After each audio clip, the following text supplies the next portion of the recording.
दोस्तों, कैसे हैं आप सब लोग। एक बार फिर से वेलकम है आपका मेरे YouTube channel study with Yogesh में। कल मैंने एक वीडियो अपलोड की थी चंद्रवंश का दूसरा पार्ट। कुछ लोगों को समझ नहीं आ पाया था, मुझे लगा थोड़ा कॉम्प्लिकेटेड हो गया था, तो उस सेशन को मैंने वहाँ से रिमूव करके फिर से वही सेशन आपको लेके आया हूँ आपके सामने। उम्मीद करता हूँ इस बार आपकी समझ में आ जाएगा और क्वेश्चन कैसे एग्जाम में पूछेगा वो भी मैं आपको बता दूंगा। दूसरी बात, थोड़ा सा आप लोग संयम बरतना इस वाले सेशन में, क्योंकि हम लोग जो चल रहे हैं चंद्रवंश के राजाओं के बारे में पढ़ रहे हैं। अब इसके बारे में आपको बहुत कॉन्सेप्ट नहीं मिलेंगे। आपका एग्जाम में क्वेश्चन सीधे सीधे पूछेगा राजाओं से संबंधित। जब हम इस वंश की प्रशासन व्यवस्था, सामाजिक स्ट्रक्चर, आर्थिक स्ट्रक्चर, इन चीज़ों को जब हम देखेंगे, फिर ओवरऑल हम कंबाइन करके पढ़ेंगे, तो ये वंश आपका मान के चलिए कि आपका ये क्या हो जाएगा, सारा क्लियर हो जाएगा, आपके दिमाग में ये सब आ जाएंगे। ठीक है, तो चलो शुरू करते हैं। देखिए,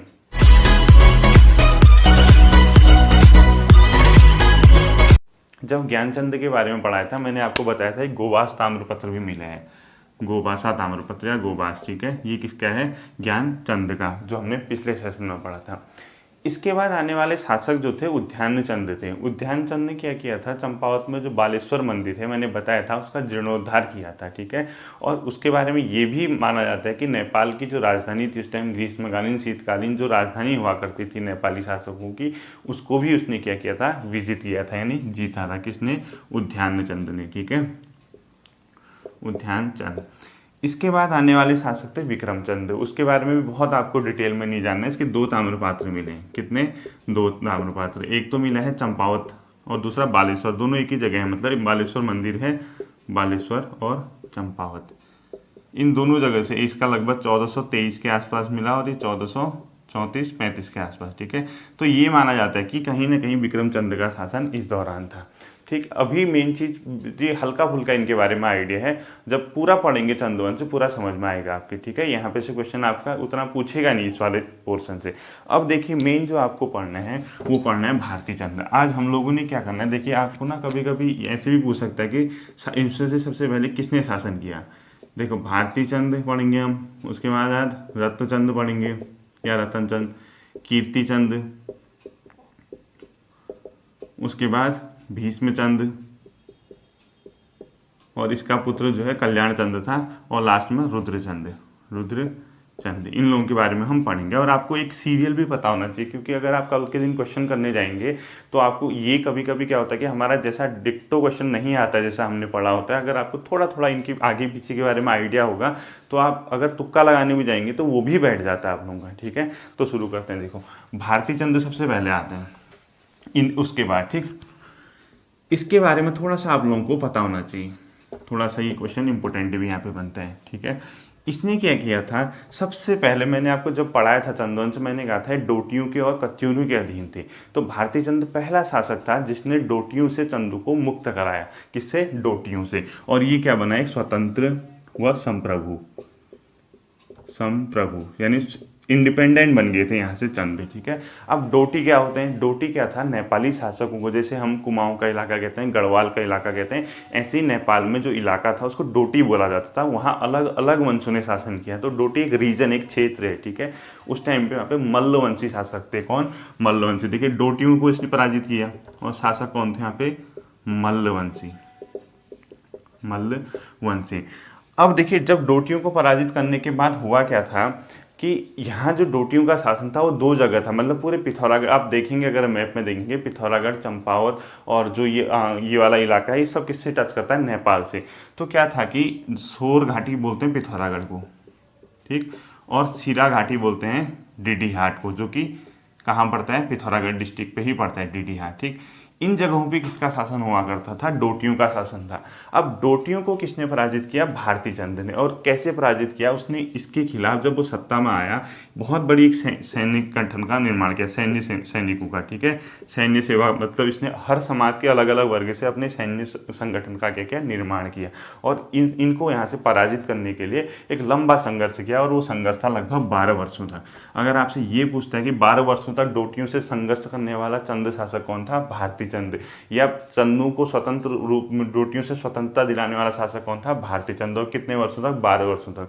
तो इसमें जो सोर घाटी में शासन करते थे, अब डोटी राजा जो इनका होता था, डोटियों का मेन राजा था नेपाल में, ठीक है। और वो क्या करता था, अपने अधीनस्थों को या किसी को यहाँ पे शासन के लिए भेज देता था। और जो पहाड़ी इलाका था उसको पहाड़ी डोटी बोला जाता था। जो हमारा पहाड़ का इलाका था उस टाइम पे, मतलब पिथौरागढ़ वगैरह का इलाका, वो पहाड़ी डोटी बोलते थे। तो जो सोर घाटी में बैठते थे उनको जनरली बम लोग बैठते थे, ठीक है, बम शासक हुआ करते थे। और जो सीरा घाटी डिडिहाट का इलाका था, यहाँ पे रैका शासक बैठते थे। कौन? रैका शासक। इन लोगों को कौन बैठाता था? डोटी का जो राजा था, मेन जो राजा था नेपाल में बैठता था, उनको ही बिठाता था यहाँ शासन करने के लिए। और जब इसने आक्रमण किया, जब इसके साथ युद्ध हुआ, उस टाइम डोटी शासक जो था वो जयमल्ल था। ये भी आपसे पूछ सकता है, ठीक है, जयमल्ल या यक्षमल्ल भी लिखा है कहीं कहीं, यक्षमल्ल, ठीक। अब इसने क्या किया, लंबे मतलब एक लंबा संघर्ष किया और सैनिक निर्माण करके इसको क्या किया, इन लोगों को पराजित किया। और किसको? चंदू को क्या दिलाई? मुक्ति दिलाई।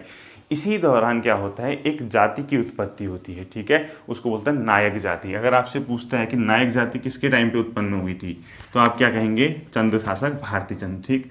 नायक जाति, इस नायक जाति की सहायता से ही इसने क्या किया था? डोटियों को भी पराजित किया था। और इन नायक जातियों को चंद वंश की अवैध संतान माना जाता है। किसकी? चंद वंश की अवैध संतान, ठीक है। किसको? नायक जाति को अवैध संतान किसको माना जाता है? इनको माना जाता है। अब देखिए, जब इस इलाके को उसने पराजित किया, ये पराजित अपने पुत्र की सहायता से किया। उसके पुत्र का नाम था रत्नचंद, रत्नचंद। तो सोर घाटी, सिरा घाटी और जो थल का इलाका है, थल मतलब पिथौरागढ़ डिस्ट्रिक्ट में पड़ता है, उस इलाके को भी इसने क्या कर दिया था? विजिट कर दिया था। जब ये इलाके विजिट किए, डोटी शासक यहाँ से चले गए थे, जो भी थे, ठीक। और उस टाइम पे जो इसने यहाँ की कमांड दे रखी थी सिरा की, वो बसेड़ाओं को दी गई थी। और उसको बोलते हैं डुंगरा बसेड़ा। क्या बोलते हैं? डुंगरा बसेड़ा, ठीक है। अब मुझे लग रहा है कि आपकी समझ आ रहा होगा थोड़ा थोड़ा। डुंगरा बसेड़ा, इनको यहाँ का क्या दे दिया? शासन दे दिया। अब ये डुंगरा बसेड़ा यहाँ पे शासन कर रहे थे, तो बहुत लंबे टाइम तक कर नहीं पाए। मल्लवंशी यानी डोटियों ने फिर इस पे क्या कर लिया? सिरा घाटी पे, यानी जो डिडिहाट का इलाका है, वहाँ फिर से कब्जा कर लिया था, ठीक। और वो बाद में जाके आप देखेंगे 1539-40 के आसपास जो आगे के चंद शासक आते हैं, वो सिरा घाटी और सोर घाटी को फिर से क्या करते हैं? मुक्त करते हैं। मतलब एक लंबा संघर्ष चलता है। तो इतना आपके समझ में आ गया होगा। फिर आगे देखिए, भारती चंद के बारे में ये फैक्ट हैं, ठीक है। घबराना मत, आराम से मेहनत करो, पूरे ध्यान लगा के पढ़िए, आपका सफल होना निश्चित है, ठीक। और फालतू किताबों की ओर ज़्यादा ध्यान नहीं देना है। आपको पीएचडी नहीं करनी है, आपको एग्जाम निकालने से मतलब होना चाहिए। शांत रहिए, नेगेटिव लोगों से दूर रहिए और आराम से 5-6 महीने समय दीजिए खुद को, आप सफल निश्चित होंगे। उसके बाद देखिए कौन आता है? रत्नचंद आते हैं, या रतनचंद जो भी लिखा होगा। ये जब अपने पिता के बाद सत्ता पे बैठता है, इसके टाइम पे भी कुछ इंपॉर्टेंट घटनाएं होती हैं। देखो, ये भी अपने आप में वीर और साहसी शासक था, ठीक है। इसने भी अपने सत्ता का निर्माण, मतलब सत्ता का विस्तार करने की सोची। और उसके टाइम पे एक विद्रोह होता है बहुत फेमस। अब डोटियों के साथ क्या हो गए थे? इनके संबंध स्थापित हो गए थे, बाद में संधि हो गई थी, ठीक। तो जब ये आता है तो डोटियों में एक नागमल्ल का विद्रोह हो जाता है, नागमल्ल विद्रोह। अगर आपसे पूछता है डोटियों के साथ किस चंद शासक के समय नागमल्ल का विद्रोह हुआ था, तो आप क्या कहेंगे? रत्नचंद। नागमल्ल क्या चाहता था? डोटियों को सत्ता से पदस्थापित करके हटाने के बाद वहाँ शासन करना चाहता था। और ये भी चाहता था कि शाही राज्य यानी चंद्रवंश को हटा के खुद क्या बैठे? गद्दी पे विराजमान हो नागमल्ल, ठीक। तो रत्नचंद ने इसके मंसूबों को पानी फेर दिया और उसको क्या कर दिया? पराजित कर दिया। तो आपको पता होना चाहिए नागमल्ल का विद्रोह किसके समय हुआ था? रत्नचंद। और वो क्या चाहता था? चंद्रवंश और डोटियों को सत्ता से हटा के खुद स्थापित होना चाहता था। इसके अलावा इसके बारे में जो फैक्ट है, अब मैंने बताया सोर घाटी, सिरा घाटी वगैरह और थल के इलाके को इसने पिता की सहायता से जीता। इसके बारे में एक महत्वपूर्ण तथ्य है कि इसने जागेश्वर धाम की यात्रा की थी। जागेश्वर धाम कहाँ पड़ता है? अल्मोड़ा में। अगर आपसे पूछता है जागेश्वर धाम की यात्रा कर, वहाँ पे भूमिदान, मंदिर को ग्रामदान या भूमिदान देने वाला शासक कौन था? रत्नचंद। ग्रामदान, ठीक है। इसने ग्राम को क्या दिया? दान दिया, भूमिदान जो भी कहते हो, ठीक है। इसके बारे में इतने तथ्य हैं। जब रत्नचंद सत्ता से जाता है तो उसके बाद जो सत्ता पे बैठता है, अब रत्नचंद के बारे में तो यही है, तो कीर्तिचंद अगला शासक आता है। और कीर्तिचंद के बारे में बहुत ज़्यादा क्या है? इंपॉर्टेंट फैक्ट नहीं है, ठीक है। कीर्तिचंद, देखिए कीर्तिचंद भी लगातार क्या कर रहा था? राज्य का विस्तार कर रहा था। स्टार्टिंग में चंपावत के इलाके में थे, चंपावत के बाद धीरे धीरे खिसक खिसक के अल्मोड़ा के इलाके में आए, पिथौरागढ़ का इलाका इन्हें जीता। तो कुमाऊं पे मैक्सिमम पोर्शन पे चंद्रवंश क्या करना चाहता था? शासन करना चाहता था। अब जब ये कीर्तिचंद्र सत्ता पे आता है, ये भी अपने आप में बहुत ज़्यादा वीर और साहसी शासक होता है। तो इसने क्या किया, चंपावत से अगर आप पश्चिम की ओर आएंगे यानी पिथौरागढ़ अल्मोड़ा की ओर आएंगे, उन इलाकों को इसने विजिट करने की कोशिश की, जिसमें बारामंडल कहीं अल्मोड़ा डिस्ट्रिक्ट में पड़ता है, रानीखेत का इलाका, ताड़ीखेत का इलाका, द्वाराहाट का इलाका, पाली पछाऊ का इलाका, जहाँ पे पाली पछाऊ का मतलब कत्यूरी वंशज वहाँ पे शासन कर रहे थे, ठीक है। जैसे बारामंडल, ठीक है, खगमरा कोट जिसको अल्मोड़ा भी कहते हैं भी आप, ठीक है, पाली पछाऊ, ठीक, इन इलाकों तक अपना क्या करना चाहता है, राज्य विस्तार करना चाहता है। अगर आपसे पूछता है कि किस चंद्र शासक ने बारामंडल, खगमरा कोट या पाली पछाऊ तक यानी पश्चिम की ओर चंपावत से अपने राज्य का विस्तार करने का प्रयास किया, तो उसका नाम क्या होगा, कीर्तिचंद, ठीक है।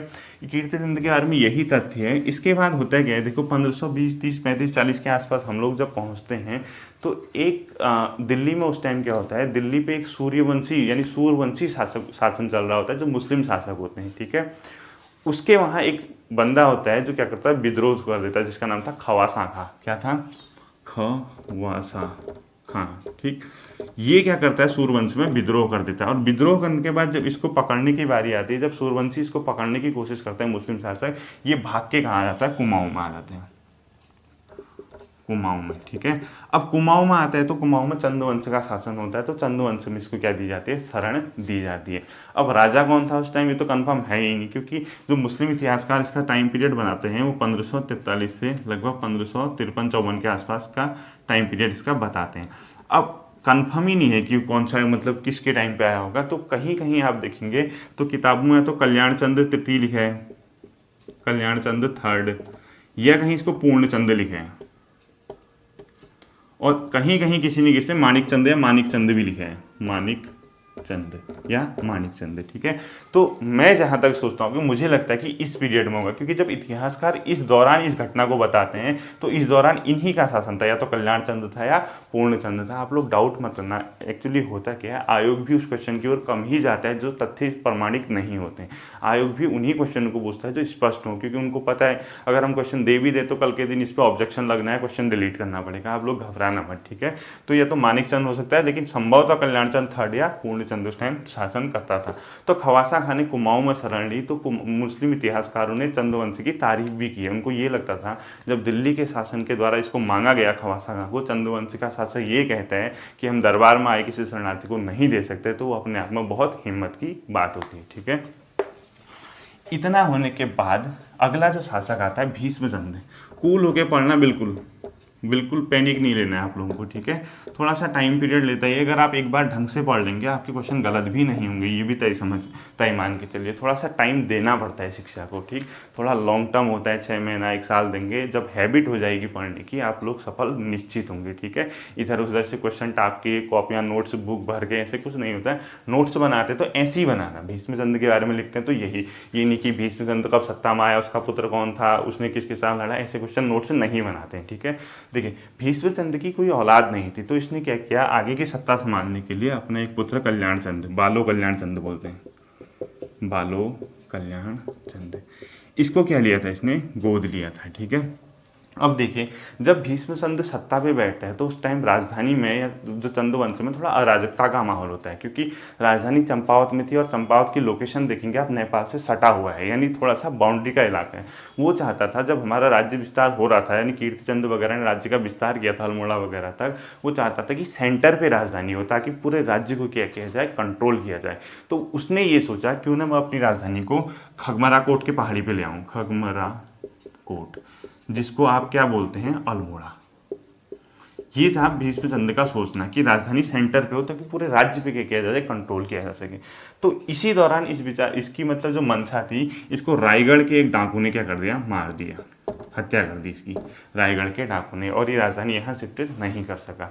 तो जब इसका पुत्र बालो कल्याण चंद्र इस घटना पे क्या था, उस टाइम पे डोटी में गया हुआ था, डोटी राज्य इनका संबंध हो चुके थे स्थापित, तो वहाँ पे किसी वर्क के लिए गया होगा या संधि के लिए या कोई बात मनवाने के लिए, तो डोटी में था, तो वो डोटी से तुरंत संधि करके वापस आ गया और उसने रायगढ़ को पराजित कर दिया। किसने? कल्याण चंद ने। और उसने खगमरा कोट के शासक को भी क्या कर दिया? पराजित कर दिया। और अपने पिता की तर्ज पे उसने क्या सोचा कि पिता का सपना था खगमरा कोट अल्मोड़ा में राजधानी हो, तो इसने क्या कर दिया 1563 ईस्वी में 1563 ईस्वी, ठीक है, में राजधानी को चंपावत से लेकर कहाँ शिफ्ट कर दिया? खगमरा कोट यानी अल्मोड़ा में। आपसे पूछता है कि चंद शासक ने राजधानी अल्मोड़ा शिफ्ट की, तो किसने का हो गया? बालो कल्याण चंद ने। कब की? 1563 में। यानी अल्मोड़ा का नाम खगमरा कोट भी आपका आ सकता है, ठीक है। इसके बाद जब कल्याण चंद सत्ता पे आया, अल्मोड़ा में आ गया था, ठीक है, कल्याण चंद ने भी क्या किया? कुछ इलाके जीते, जैसे गंगोली का इलाका है एक, जो कि सरयू और आपका रामगंगा के तट पे पड़ता है। इसके अलावा आपका जो ये कपकोट का इलाका बागेश्वर डिस्ट्रिक्ट के आसपास, जिसको आप लोग नाम तो नहीं आ रहा है मुझे, जो भी है मतलब बागेश्वर के आसपास के इलाके को भी इसने क्या किया? विजिट किया, ठीक है। बालो कल्याण चंद के बाद जो आज का हमारा अंतिम शासक होगा वो होगा रुद्रचंद। ये काफ़ी इंपॉर्टेंट है आपके एग्जाम के लिए, बहुत ज़्यादा इंपॉर्टेंट, ठीक है। इसके बारे में सबसे बड़ा फैक्ट है ये अकबर का समकालीन था। अकबर यानी जब दिल्ली में अकबर शासन कर रहा था तो उस टाइम चंद्रवंश का शासक कौन था? रुद्रचंद। आपसे पूछता है अकबर का समकालीन कौन था? रुद्रचंद। 1587 के आसपास इसने अकबर की अधीनता स्वीकार कर दी। कितने में? 1587 में। और इस इलाके को करद राज्य बना दिया। करद राज्य। करद राज्य का मतलब होता है जो क्या करते हैं? आपका टैक्स पेड करते हैं, ठीक है। करद राज्य को इसने क्या कर दिया? इसको बना दिया। इसके अलावा क्या था? देखिए, एक बार इसके समय में हुसैन खान एक मुस्लिम शासक था, हुसैन खान, उसने क्या कर दिया था? तराई पे आक्रमण कर दिया था। तराई का इलाका जो मैदानी इलाके होते हैं उस पर आक्रमण कर दिया था। इस आक्रमण को देखते हुए रुद्रचंद ने इसके खिलाफ युद्ध लड़ा और विजित होने के बाद आधुनिक रुद्रपुर नगर की भी क्या की? इसने स्थापना।